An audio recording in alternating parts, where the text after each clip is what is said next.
Hello, hello, hello. Oh, I've already drunk about half of it. It's the triumphant return of coffee time. Again. Well, the news has kind of been dominated. Dominated by one word, and that's Afghanistan. Oh, where to start, where to stop. This was always going to happen. It was boringly predictable. Even going into Afghanistan 20 years ago, it was always going to happen because some things are best left alone. Unfortunately, we created something and then we walked away from it. But more importantly, the Americans walked away from it, and we hightailed out of Dodge because we would have been vastly outnumbered. Because I think we had something like, was it 600 troops or something in there, and it was Americans who were mainly holding down efforts in the country. But yeah, for those who don't know this the history of Afghanistan stretches back a long, long, long, long time. Um, oh, crikey! And it's one of those countries that you don't get involved with. The Russians, I think it was in '79,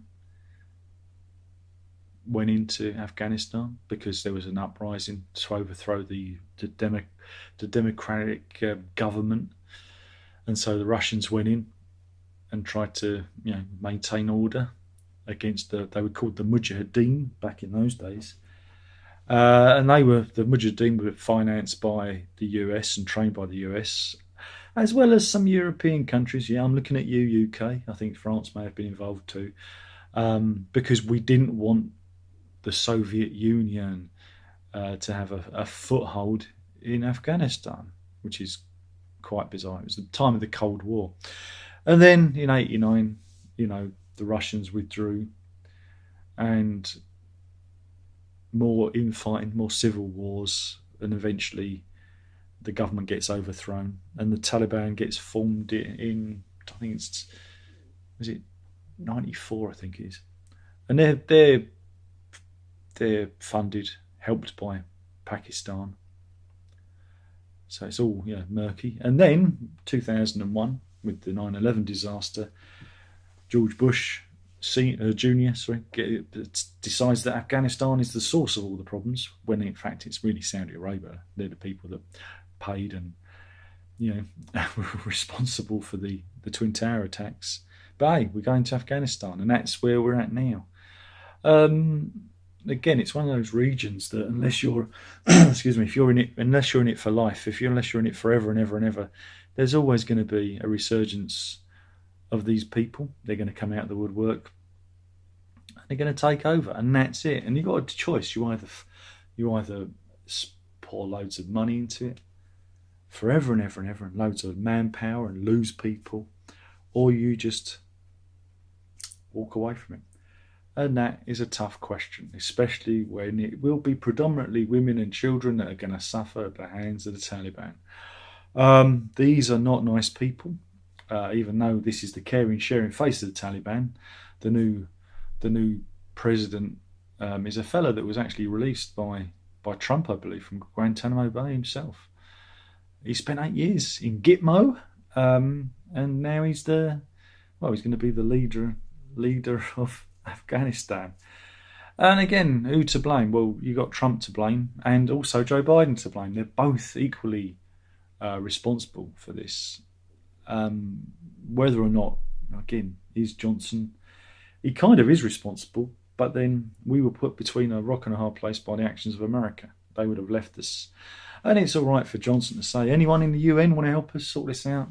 No one's going to want to get involved, because we're going to look possibly at a new era of terrorism.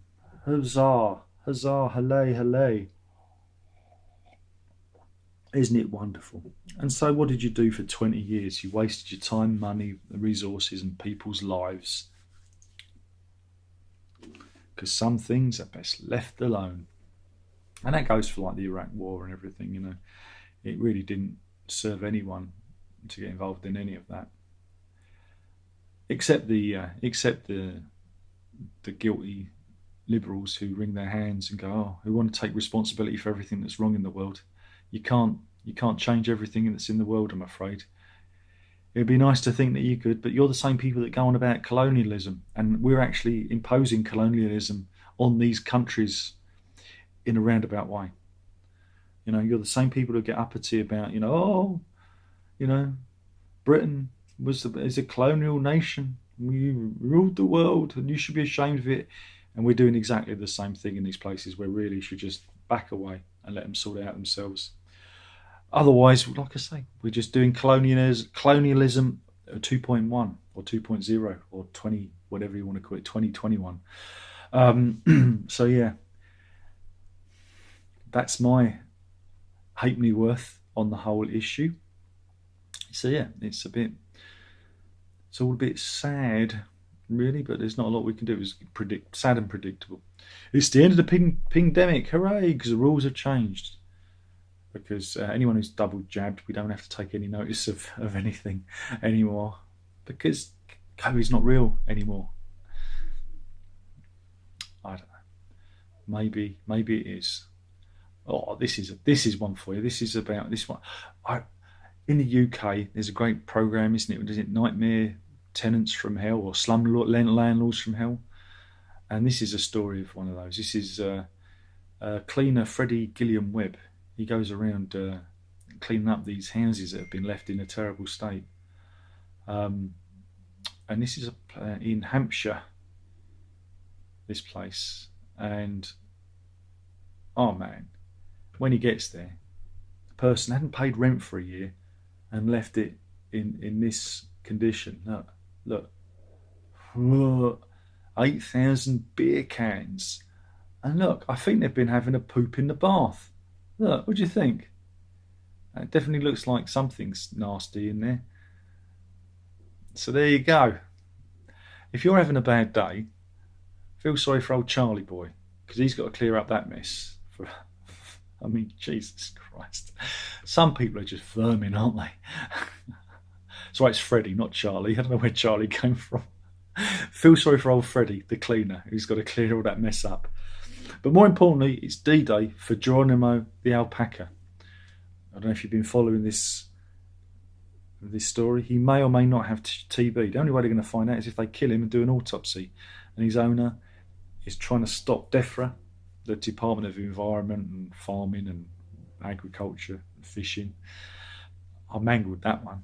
That's they're off. I didn't get the right way around. But yeah, the High Court is going to judge whether or not Geronimo should get a stay of execution. But yeah, it's been revealed that many healthy alpacas have been wrongly murdered because it was believed they had a form of bovine tuberculosis, which is again very, very deadly to our beef cattle. So yeah, hopefully Geronimo can win the day for himself and his other alpacas. Whereas Keir Starmer, boo, hiss, said, well, them's the rules. Not very good, is it? It's not very good at all.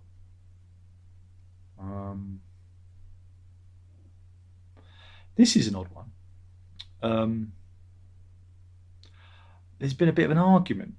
There's been a bit of a ding dong between NASA and the Russian news agency TASS.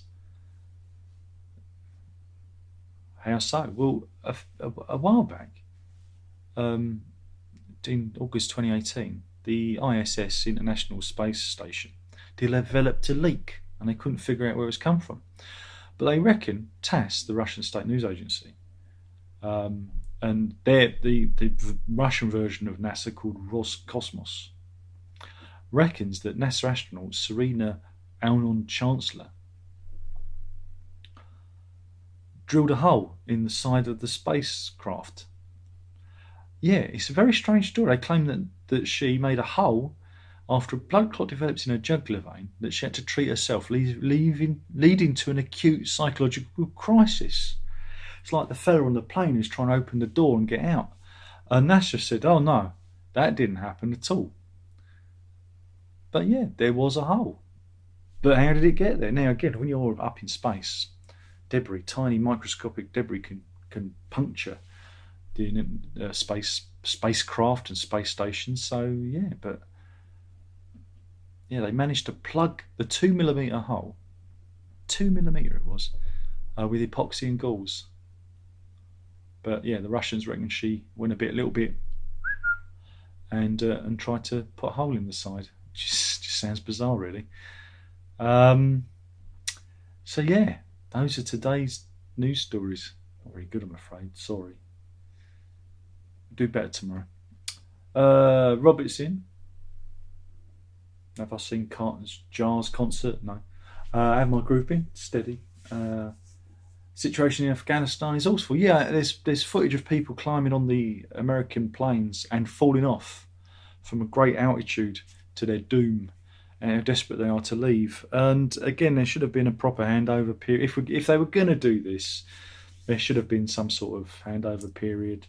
Um, you know, we have a moral responsibility to the people that work for us and that want safe passage. But yeah, I'm one of those people that in some cases I think it's best to leave these areas alone because it's a culture and a politics that we don't understand or we have no way of fixing. There's no way you can force our version of democracy onto these nations.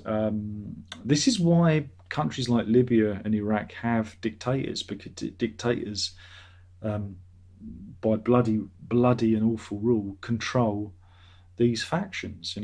They put them feet first into the wood chipper. We don't rule like that, and so we'd say, here, have fluffy democracy. Yeah, the people like it, but the I don't know what you call them, insurgents. They say, stuff that. We're just going to take back what is ours, and it only works up to a degree. And again, it's only going to be women and children that are going to suffer.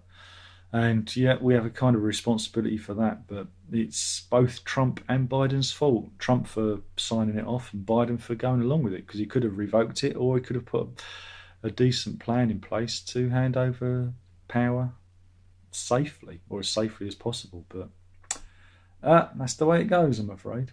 Am I having a good Monday? Yeah, not so bad. Thank you for asking. I hope you're having a good one too. Naz is in. Simon says, hi Darren, glad to catch you live. Congratulations on Major Diverties. Wishing you well. Thank you. All the way from Tasmania. And Naz says, makes me feel better about my son's Hot Wheels everywhere over the house. Exactly. There's mess and there's mess. There's the mess of a home being used as a home, and then there's that. Worst thing is homes that are like show homes and are sparkling clean, and there's not a book. They don't own any books, they don't own any albums or anything. It's just like, and you would be hard pressed to figure out who actually lived in a house. Those are the houses of the serial killers, and those are the ones you want to watch out for. Anyway, thank you for watching. We'll do this again tomorrow. Hopefully I'll get some funnies for you. But news is a bit serious at the moment. We've still got the fallout from the Plymouth story that I talked about on Friday. That's still unfolding, and it's just he is incredulous how this fellow had a gun license and they gave it back to him. It's all rather crazy, but I don't know if I'll talk about that again. Anyway, thank you for watching. Don't forget, it's cold now, but you've always got to drink it up.